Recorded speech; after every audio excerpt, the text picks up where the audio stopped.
Hello class. आज के lecture में बात की जाएगी पुरुषवाचक सर्वनाम या पुरुष के बारे में और काल के बारे में, क्योंकि अभी तक हम लोगों ने चर्चा की हुई है क्रिया के भेद, धातु और वचन, लिंग के बारे में आप लोग पहले से जानते हैं। तो इस पुरुषवाचक सर्वनाम की चर्चा हम लोग करेंगे क्रियापद परिचय के अंतर्गत। अभी हम लोग क्रिया का पद परिचय पढ़ रहे हैं और क्रियापद परिचय के अंतर्गत हम लोग ने आज चुना है जो टॉपिक, वो है आपका पुरुष और काल। तो चलिए आगे बढ़ते हैं। तो पुरुषवाचक सर्वनाम होता क्या है? पुरुषवाचक सर्वनाम वे शब्द होते हैं कि जब हम वाक्य बनाते हैं और वाक्यों में जब श्रोता बात करता है, या जब वक्ता बात करता है, या श्रोता सुनता है, या श्रोता और वक्ता दोनों किसी अन्य व्यक्ति के बारे में बात करते हैं, तो यहाँ पर पुरुषवाचक सर्वनाम होता है। तो देखिए यहाँ पर जैसे दिया है कि बोलने वाले, सुनने वाले और जिसके बारे में बात की जाए, इन तीनों पुरुषों का बोध कराने वाले संज्ञा के बदले जिन शब्दों का प्रयोग किया जाता है उन्हें पुरुषवाचक सर्वनाम कहते हैं। जैसे मैं, हम, आप, वह, वे आदि। तो यहाँ कहने का अर्थ ये है कि जब हम वाक्य बनाते हैं और वाक्य में हम कर्ता के अनुसार अपनी बात रख रहे हैं या सुनने वाले के अनुसार बात रख रहे हैं, या किसी तीसरे व्यक्ति के बारे में बात कर रहे हैं, तो वहाँ पर पुरुष आता है। तो आइए सबसे पहले समझते हैं कि इसके भेद कितने हैं। इसके 3 भेद हैं: उत्तम पुरुष, मध्यम पुरुष और अन्य पुरुष। उत्तम पुरुष किसे कहते हैं? बोलने वाला अपने नाम के स्थान पर जिन शब्दों का प्रयोग करता है उन्हें उत्तम पुरुष कहते हैं। बोलने वाला अर्थात कार्य को करने वाला व्यक्ति जब अपने नाम के अनुसार सर्वनाम शब्दों का प्रयोग करता है, अपने नाम के में संज्ञा लगाने की जगह जब सर्वनाम शब्दों का प्रयोग करता है, तो वहाँ पर उत्तम पुरुष सर्वनाम होता है। जैसे मैं पुस्तक पढ़ता हूँ या मैंने पुस्तक पढ़ी। हम पुस्तक पढ़ते हैं या हमने पुस्तक पढ़ी। तो यहाँ कर्ता अपने बारे में बात कर रहा है, परंतु कर्ता ने अपना नाम नहीं लिया है, उसकी जगह सर्वनाम शब्दों की चर्चा की है, सर्वनाम शब्दों के बारे में, सर्वनाम शब्दों का यूज किया है। तो यहाँ पर आपका क्या है? उत्तम पुरुष सर्वनाम या उत्तम पुरुष यहाँ पर है। तो कहने का अर्थ है कि जब वक्ता अपने बारे में बात करता है, जब बोलने वाला व्यक्ति अपने बारे में बात करता है या उसके द्वारा बातें समझ में आती है कि बोलने वाला व्यक्ति बोल रहा है, तो वहाँ पर क्या होता है? वहाँ पर आपका उत्तम पुरुष सर्वनाम होता है। अब आते हैं मध्यम पुरुष।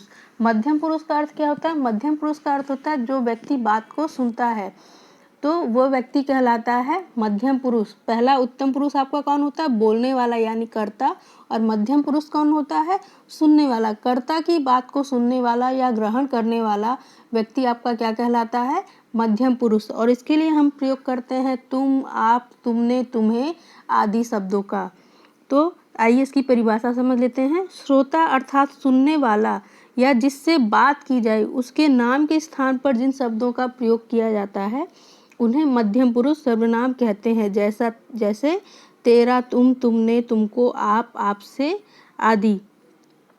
अब यहाँ पे देखिए एक छोटा सा क्वेश्चन भी दिया हुआ है कि तुम और आप का प्रयोग एक वचन में भी किया जा सकता है और सामान्य रूप से तुम या आप बहुवचन के लिए या सब लोगों के लिए भी प्रयोग किया जाता है। तो कहने का अर्थ यहाँ पर यह है कि जब हम वाक्य बनाते हैं तो वाक्य में सिचुएशन के अकॉर्डिंग इसको हम लेते हैं। जैसे कि यहाँ पर तुम क्या करते हो, यहाँ पर एक वचन में आपका आ रहा है, वाक्य बन रहा है, एक वचन में इसको लिया गया है, इसमें एक व्यक्ति से बात की जा रही है।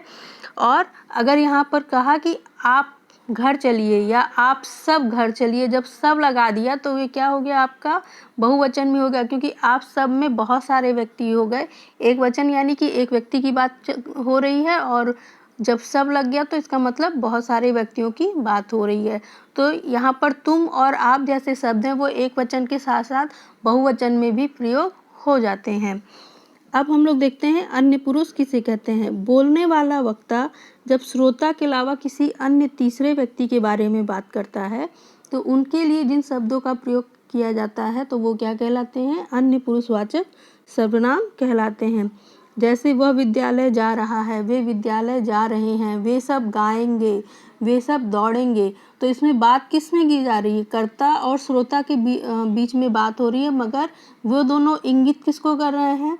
वे दोनों इंगित किसी तीसरे व्यक्ति को कर रहे हैं, तीसरे व्यक्ति की बात कर रहे हैं। तो इसे हम क्या कहेंगे?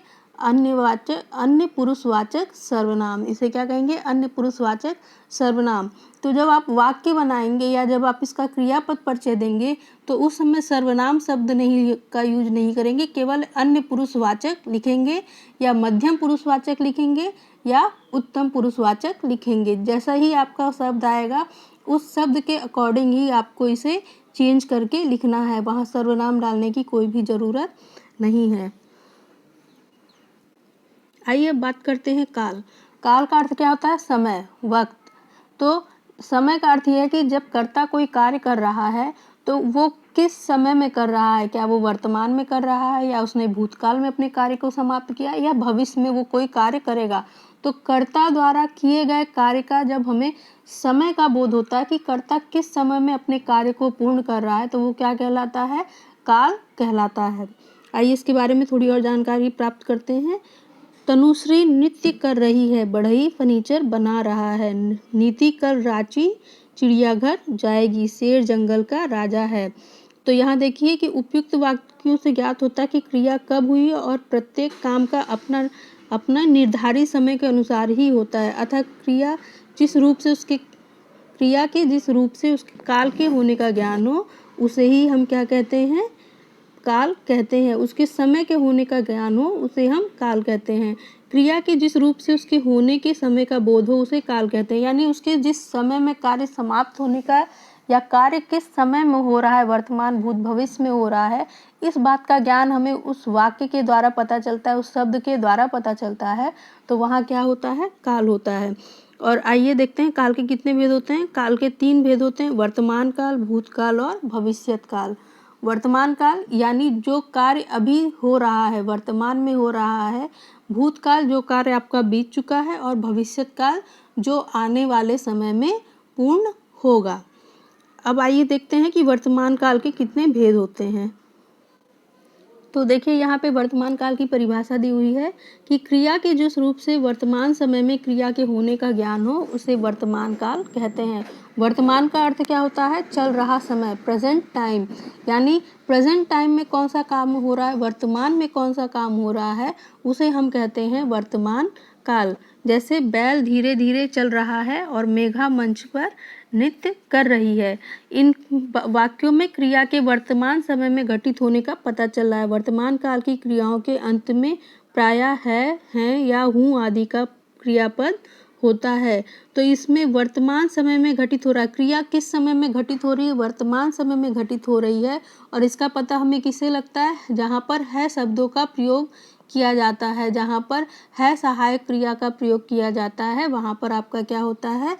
वर्तमान काल होता है। वर्तमान काल के 3 भेद होते हैं: सामान्य वर्तमान काल, तात्कालिक वर्तमान काल और संदिग्ध वर्तमान काल। तो सामान्य वर्तमान काल किसे कहते हैं? वर्तमान में सामान्य रूप से होने वाली क्रिया को सामान्य वर्तमान काल कहते हैं। जैसे अध्यापक विद्यार्थी को हिंदी पढ़ाते हैं, अनु कहानी लिखती है। यहाँ पर क्या होता है कि सामान्य वर्तमान काल में क्या होता है?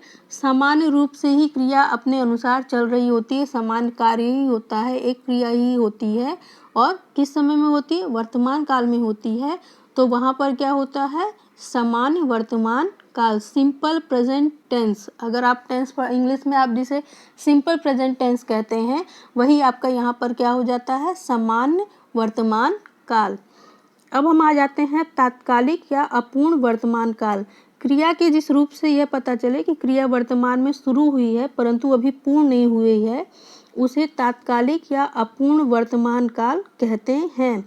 यानी क्रिया अभी पूरी तरीके से समाप्त नहीं हुई है, क्रिया अभी प्रोग्रेस ही कर रही है, क्रिया अभी अपना कार्य कर रही है, पूरी तरीके से कर्ता के द्वारा किया गया कार्य समाप्त नहीं हुआ है। जैसे मैं लिख रही हूँ, मैं पढ़ रही हूँ, तो अभी मेरा कार्य समाप्त नहीं हुआ है, इसलिए यहाँ पर क्या हो जाएगा? अपूर्ण वर्तमान काल या तात्कालिक वर्तमान काल, जिसे आप इंग्लिश में कहते हैं प्रेजेंट कॉन्टिन्यूअस टेंस।